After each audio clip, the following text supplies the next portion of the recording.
ओम शांति। 5 अप्रैल 2025 बाबा के महावाक्य।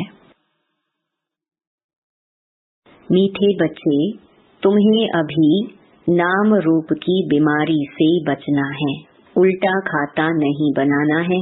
एक बाप की याद में रहना है। प्रश्न: भाग्यवान बच्चे किस मुख्य पुरुषार्थ से अपना भाग्य बना देते हैं? उत्तर: भाग्यवान बच्चे सबको सुख देने का पुरुषार्थ करते हैं। मनसा वाचा कर्मणा कोई को दुख नहीं देते हैं। शीतल होकर चलते हैं तो भाग्य बनता जाता है। तुम्हारी यह स्टूडेंट लाइफ है।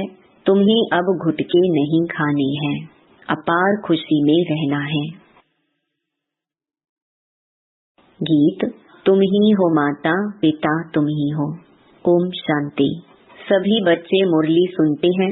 जहाँ भी मुरली जाती है सब जानते हैं कि जिसकी महिमा गाई जाती है वह कोई साकार नहीं है, निराकार की महिमा है। निराकार साकार द्वारा अभी सम्मुख मुरली सुना रहे हैं। ऐसे भी कहेंगे अभी हम आत्मा उन्हें देख रहे हैं।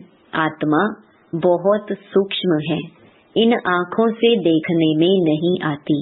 भक्ति मार्ग में भी जानते हैं कि हम आत्मा सूक्ष्म है, परंतु पूरा रहस्य बुद्धि में नहीं है कि आत्मा है क्या। परमात्मा को याद करते हैं, परंतु वह है क्या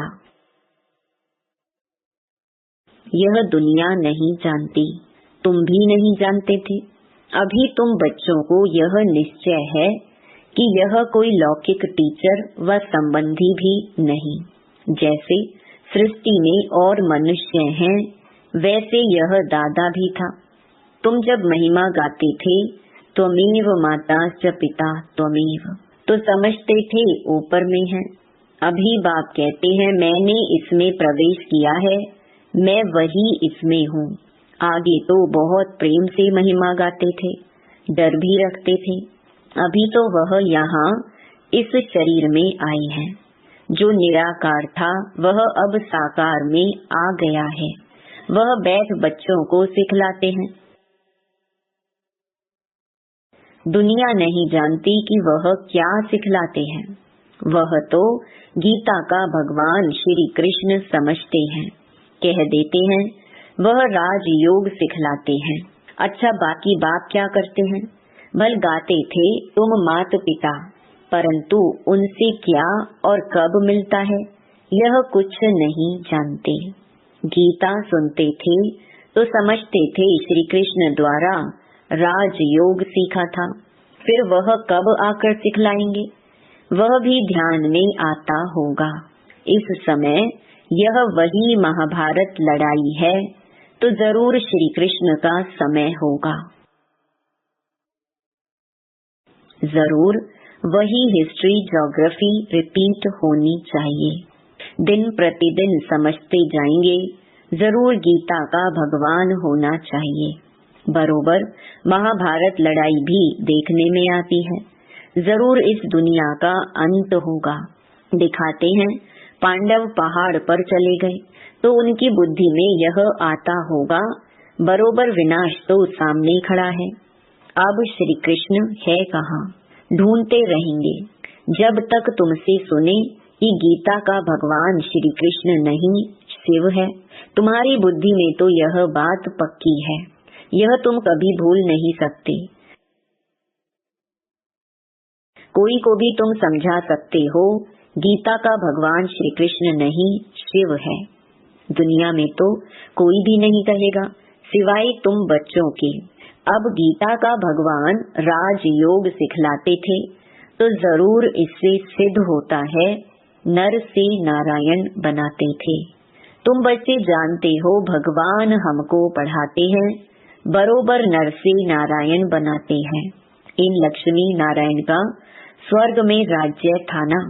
अभी तो वह स्वर्ग भी नहीं है तो नारायण भी नहीं है, देवताएं भी नहीं है। चित्र है जिससे समझते हैं यह होकर गई है। अभी तुम समझते हो इन्हों को कितने वर्ष हुए? तुमको पक्का मालूम है आज से 5000 वर्ष पहले इन्हों का राज्य था। अभी तो है अंत, लड़ाई भी सामने खड़ी है। जानते हो बाप हमको पढ़ा रहे हैं, सभी सेंटर्स में पढ़ते भी हैं तो पढ़ाते भी हैं। पढ़ाने की युक्ति बड़ी अच्छी है, चित्रों द्वारा समझानी अच्छी मिल सकेगी। मुख्य बात है गीता का भगवान शिव व श्री कृष्ण। फर्क तो बहुत है ना, सदगति दाता स्वर्ग की स्थापना करने वाला अथवा आदि सनातन देवी देवता धर्म की फिर से स्थापना करने वाला शिव व श्री कृष्ण। मुख्य है ही 3 बातों का फैसला, इस पर ही बाबा जोर देते हैं। बल ओपिनियन लिखकर देते हैं कि यह बहुत अच्छा है, परंतु इससे कुछ भी फायदा नहीं। तुम्हारी जो मुख्य बात है उस पर जोर देना है, तुम्हारी जीत भी है इसमें। तुम सिद्ध कर बतलाते हो भगवान एक होता है, ऐसे नहीं कि गीता सुनाने वाले भी भगवान हो गए।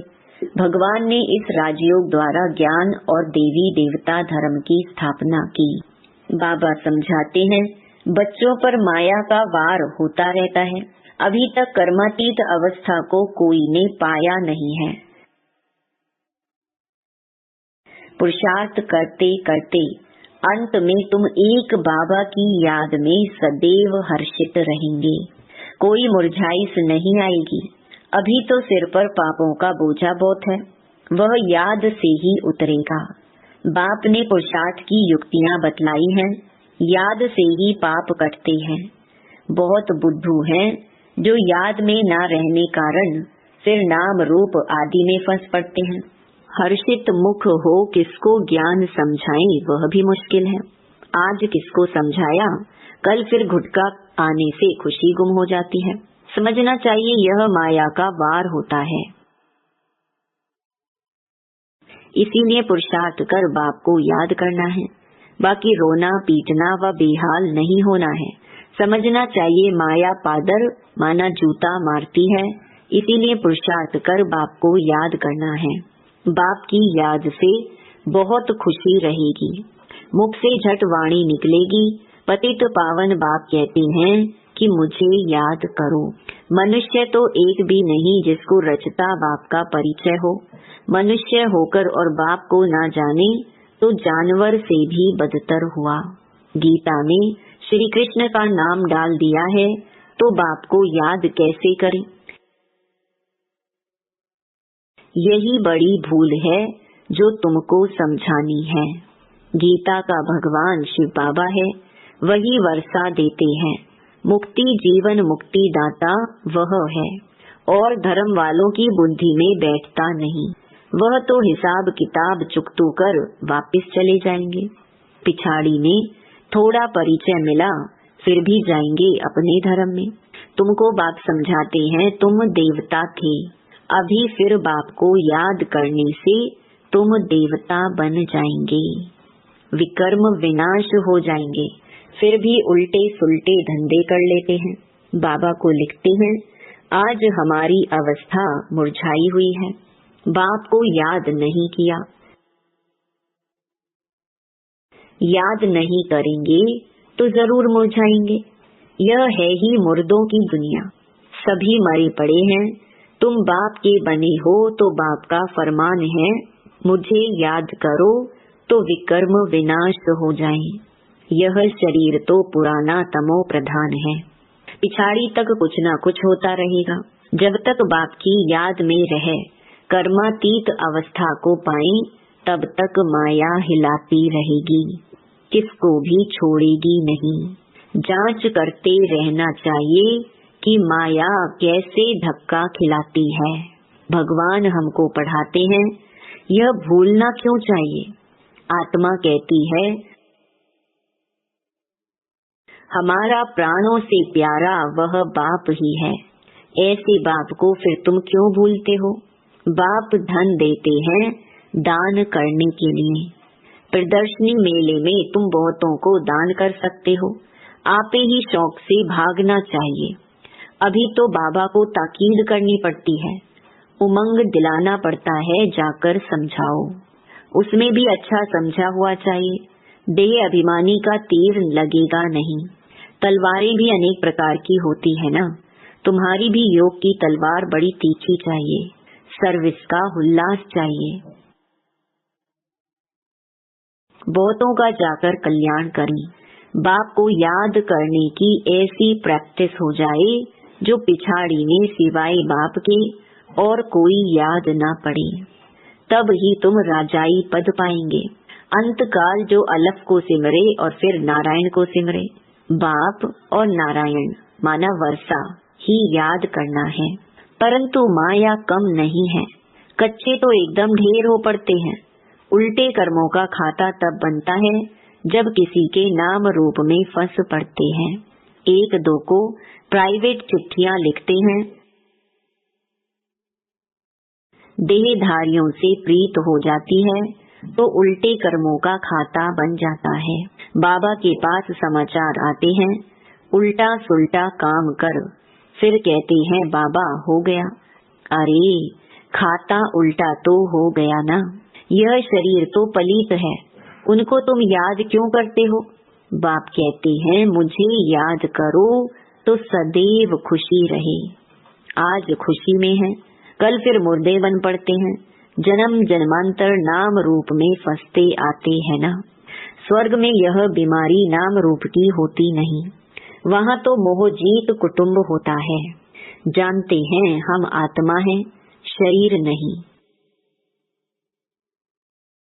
वह है ही आत्म अभिमानी दुनिया, यहाँ है देही अभिमानी दुनिया। फिर आधा कल्प तुम देही अभिमानी बन जाते हो। अब बाप कहते हैं देही अभिमान छोड़ो। देही अभिमानी होने से बहुत मीठे शीतल हो जाएंगे। ऐसे बहुत थोड़े हैं, पुरुषार्थ कराते रहते हैं कि बाप की याद ना भूलो। बाप फरमान करते हैं मुझे याद करो, चार्ट रखो, परंतु माया चार्ट भी रखने नहीं देती है। ऐसे मीठे बाप को तो कितना याद करना चाहिए। यह तो पतियों का पति, बापों का बाप है ना। बाप को याद कर फिर दूसरों को भी आप समान बनाने का पुरुषार्थ करना है। इसमें दिलचस्पी बहुत अच्छी रखनी चाहिए। सर्विसेबल बच्चों को तो बाप नौकरी से छुड़ा देते हैं। सर्कमस्टेंस देख कहेंगे अब इस धंधे में लग जाओ। एम ऑब्जेक्ट तो सामने खड़ी है। भक्ति मार्ग में भी चित्रों के आगे याद में बैठते हैं ना। तुमको तो सिर्फ आत्मा समझ परमात्मा बाप को याद करना है। विचित्र बन विचित्र बाप को याद करना है, यह मेहनत है। विश्व का मालिक बनना कोई मासी का घर नहीं है। बाप कहते हैं मैं विश्व का मालिक नहीं बनता हूँ, तुमको बनाता हूँ। कितना माथा मारना पड़ता है। सपूत बच्चों को तो आप ही औना लगा रहेगा, छुट्टी लेकर भी सर्विस में लग जाना चाहिए। कई बच्चों को बंधन भी है, मोह भी रहता है। बाप कहते हैं तुम्हारी सब बीमारियां बाहर निकलेंगी, तुम बाप को याद करते रहो। माया तुमको हटाने की कोशिश करती है, याद ही मुख्य है। रचता और रचना के आदि मध्य अंत का ज्ञान मिला, बाकी और क्या चाहिए। भाग्यवान बच्चे सबको सुख देने का पुरुषार्थ करते हैं। मनसा वाचा कर्मणा, किसी को दुख नहीं देते हैं, शीतल होकर चलते हैं तो भाग्य बनता जाता है। अगर कोई नहीं समझते हैं तो समझा जाता इनके भाग्य में नहीं है। जिनके भाग्य में है वह अच्छी रीति सुनते हैं, अनुभव भी सुनाते हैं ना, क्या क्या करते थे। अब मालूम पड़ा है जो कुछ किया उससे दुर्गति ही हुई। सदगति को तब पाएं जब बाप को याद करें। बहुत मुश्किल कोई घंटा आधा घंटा याद करते होंगे, नहीं तो गुटखा खाते रहते हैं। बाप कहते हैं आधा कल्प गुटखा खाया, अब बाप मिला है।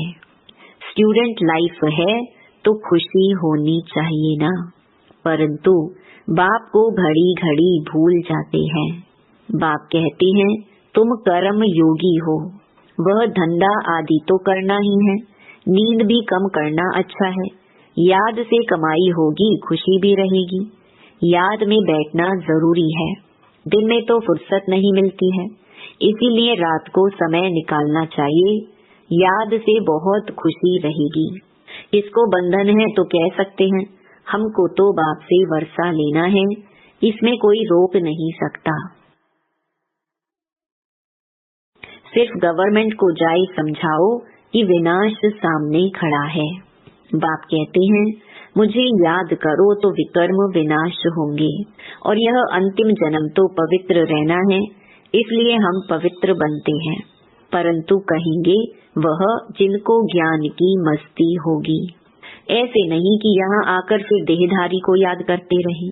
देह अभिमान में आकर लड़ना झगड़ना जैसे क्रोध का भूत हो जाता है। बाबा क्रोध करने वाले की तरफ कभी देखते भी नहीं। सर्विस करने वालों से प्यार होता है। देह अभिमान की चलन दिखाई पड़ती है। गुलगुल तब बनेंगे जब बाप को याद करेंगे। मूल बात है यह। एक दो को देखते बाप को याद करना है। सर्विस में तो हड्डियां देनी चाहिए। ब्राह्मणों को आपस में शीर खंड होना चाहिए। लून पानी नहीं होना चाहिए। समझ न होने के कारण एक दो से नफरत, बाप से भी नफरत लाते रहते हैं। ऐसे क्या पद पाएंगे? तुमको साक्षात्कार होंगे, फिर उस समय स्मृति आएगी, यह हमने गफलत की। बाप फिर कह देते हैं, तकदीर में नहीं है तो क्या कर सकते हैं। अच्छा,